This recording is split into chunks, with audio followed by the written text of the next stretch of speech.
बार बार आंदोलन नहीं, अब एक ही बार में आर या पार।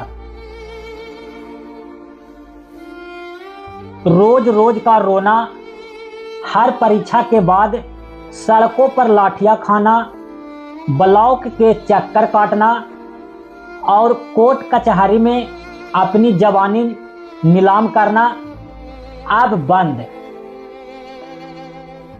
आज पटना के गर्दनी बाग में जो छात्र और शिक्षक बैठे हुए हैं, उनका फैसला साफ है। अब बार बार आंदोलन नहीं होगा। अब एक ही बार में बिहार की पूरी सड़ चुकी शिक्षा व्यवस्था, भ्रष्ट आयोग और निकम्मे सिस्टम का आर पार का हिसाब होगा। अगर आपको लगता है कि गर्दनी बाग में सिर्फ बीपीएससी, बीएसएससी, बिहार एसआई या सीएसबीसी सिपाही भर्ती 12,000 पदों की भर्ती हो रही है, तो आप गलत हैं। आज बिहार का छात्र उस पेपर लीक और कोर्ट कचहरी के खेल का हिसाब मांगने उतरा है, जिसमें सालों से युवाओं को सिर्फ ठगा गया है। अगले 18 से 20 मिनट तक मेरे साथ बने रहिएगा। आज हम बिहार के उस काले सच की परतें उधेड़ने वाले हैं, जिसे देखकर अधिकारियों की कुर्सी हिल जाएगी।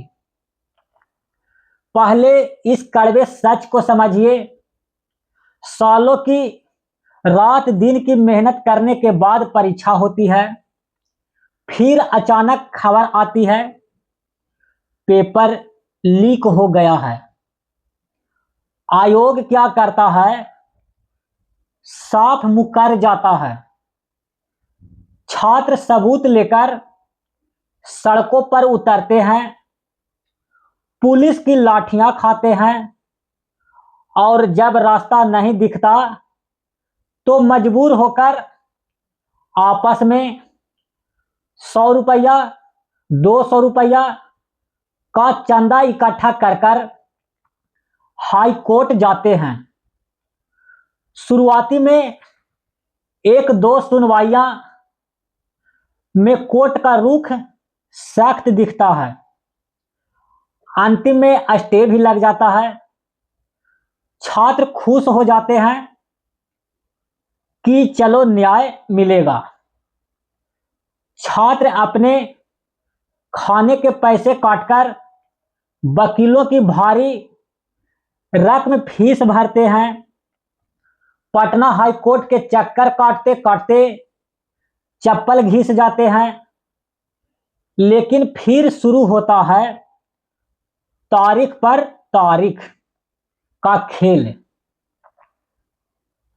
आयोग के बड़े बड़े सरकारी वकील तारीखें टालते रहते हैं और अंत में क्या होता है? केस महीने सालों तक अटका रहता है और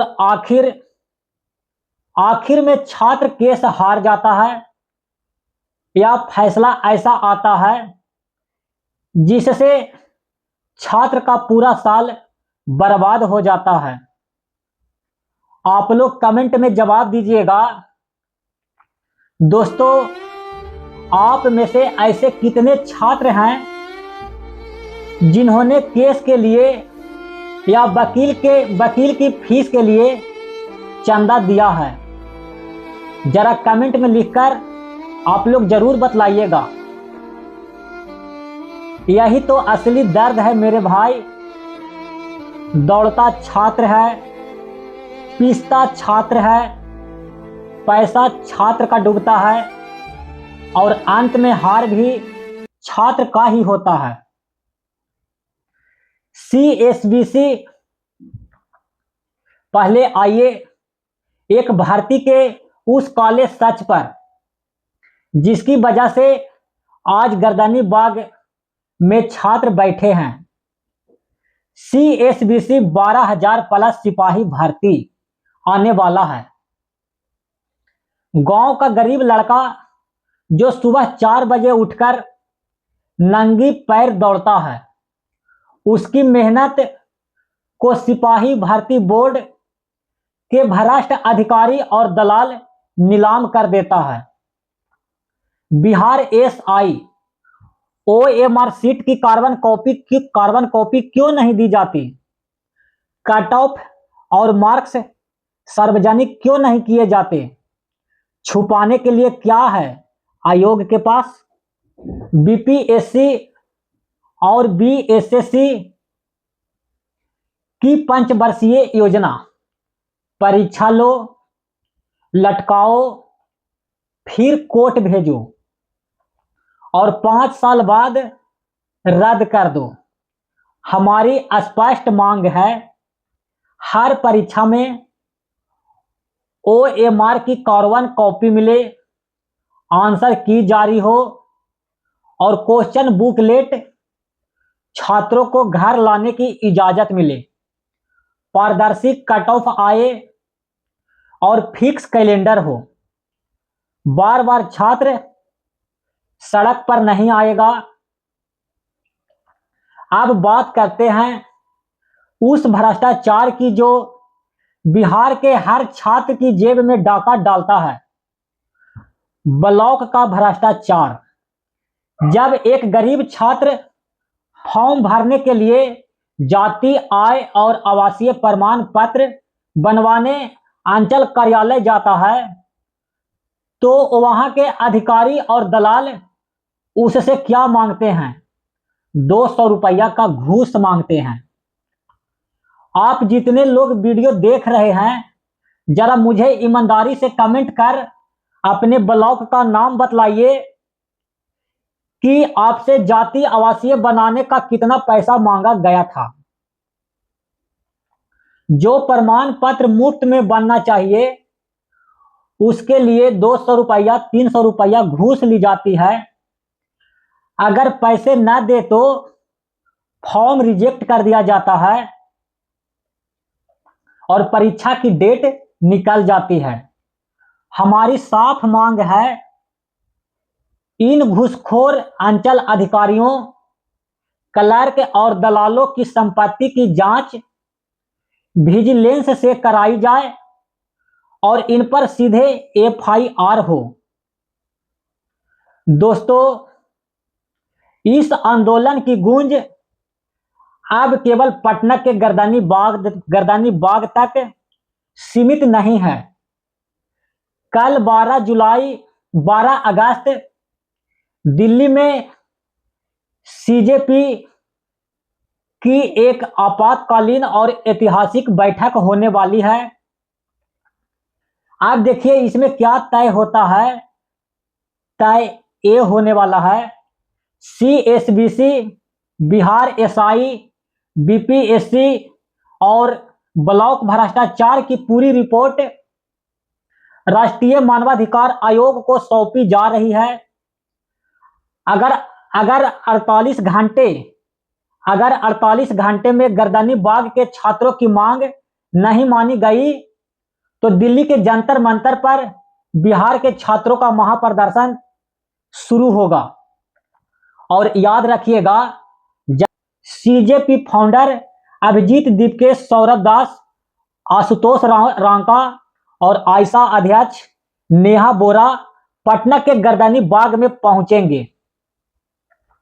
याद रखिएगा, इस आंदोलन में किसी भी नेता की नो एंट्री है।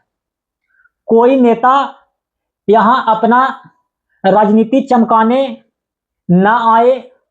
यह लड़ाई विशुद्ध रूप से छात्रों की लड़ाई है। अब फैसले की घड़ी आ चुकी है।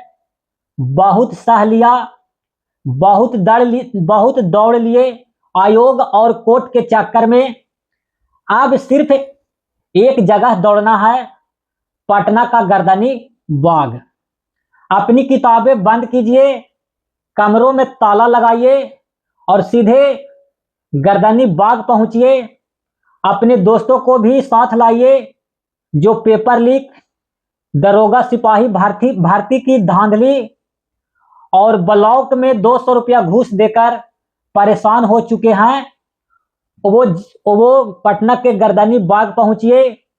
और बिहार में जो शिक्षा व्यवस्था, स्वास्थ्य व्यवस्था और ब्लॉक स्तर पर जो करप्ट सिस्टम बहुत बड़े मात्रा में फैल चुका है, उसे सुधार करवाने के लिए पटना के गर्दनी बाग में छात्रों के साथ कंधों से कंधा मिलाकर साथ दीजिए।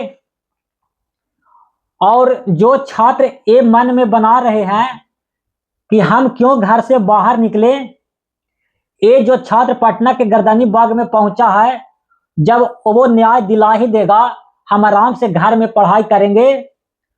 तो आप घर में पढ़िए। जब आप सिस्टम के शिकार होंगे तो आपको समझ में आ जाएगा और उस दिन माँ बाप के आंसू पोंछने लायक नहीं रह पाओगे। अगर पटना के गर्दनी बाग नहीं पहुंचोगे तो जो गर्दनी बाग में जो छात्र आंदोलन करेंगे, उसका मनोबल भी मत तोड़ना। जब आंदोलन में जा भी नहीं सकते हो तो आंदोलन के बारे में तुमको बोलने का अधिकार भी नहीं है। तो जो छात्र गरीब छात्र हैं, जिनको ये समझ में आ चुका है कि बिहार के शिक्षा व्यवस्था में बहुत बड़े मात्रा में करप्ट सिस्टम हो रहा है, तो अपने घर से बाहर निकलिए और इस सच के साथ सामने आइए। 10 दिन आप पढ़ाई मत कीजिए। जब ये सिस्टम सुधर जाएगा तो आप खुद पढ़ाई को मेंटेनेंस खुद कर लेंगे। तो इस समय वक्त है शिक्षा व्यवस्था में सुधार करने के लिए। तो आप लोग एक साथ आइए, फूट मत होइएगा। आपको बहुत फूट करने की कोशिश किया जाएगा, तोड़ा जाएगा, लेकिन टूटिएगा मत। हिंदू मुस्लिम धर्म की राजनीति भी उस आंदोलन में किया जाएगा। तो आप लोग एक साथ रहिएगा, हम लोग साथ रहेंगे। धर्म की राजनीति भी वहां नहीं होने देंगे। तो वहां एक साथ भाई बनकर सिस्टम के खिलाफ लड़ेंगे और सरकार को, जो सोई हुई आयोग है, उसको जगाने का काम करेंगे। ये सरकार भी हम लोगों का पेरेंट्स है। पेरेंट्स अपने बच्चों को जरूर सुनता है, देर से ही सुनता है, लेकिन सुनता है जरूर। तो हम लोगों को अपने सरकार को जगाना होगा। और सोई हुई सरकार है, ये जरूर जागेगी। ये सरकार सोने का नाटक नहीं कर रही है। कहा जाता है जो सोया हुआ रहता है उसको जगाया जाता है, और जो सोने का नाटक करता है उसे जगाया नहीं जाता है। तो हमारी बिहार सरकार सोई हुई है, आयोग सोई हुई है। तो इसे हम लोगों को सिर्फ जगाना है, इनकी अंदर की आत्मा को जगाना है। और हमारे पेरेंट्स जो बिहार सरकार हैं, वो अपने बच्चों को जरूर सुनेंगे। तो फ्रेंड, इतना ही। जय हिंद।